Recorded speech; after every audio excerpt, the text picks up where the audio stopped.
ಏನಿದೆ ಹೋಟೆಲಲ್ಲಿ? ಏನುಂಟು ಹೋಟೆಲ್? ಇಡ್ಲಿ. ಹಾಂ, ನನಗೆ ಒಂದು plate idli. Okay, idli ready ಆಗಿದೆಯಾ?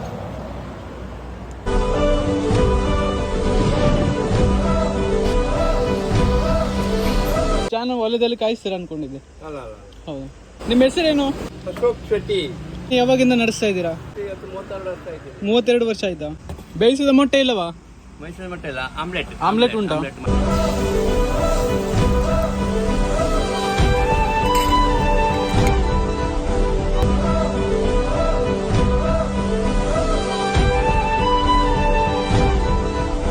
ಹಣ ಎಷ್ಟಾಯಿತು? ಸಾಕು, 100 ರೂಪಾಯಿ ಸಾಕು. 100 ರೂಪಾಯಿ ಆಯ್ತಾ? ಬರೀ 100 ರೂಪಾಯಿನಾ? ಈಗ ಇದು ಹಾಲು ನಮ್ಮ ಲೆಕ್ಕದಲ್ಲಿ ಆ ಡಾಗಿಗೆ ಕೊಟ್ಬಿಡಿ. 100 ರೂಪಾಯಿ ಮಾತ್ರ ತಗೊಂಡ್ರು. ಅದೇ ತರ ನಮ್ಗೆ ಹಾಲು ಕೂಡ ಕೊಟ್ರು ಬೆಳಗ್ಗೆನೆ ಭೈರವನಿಗೆ.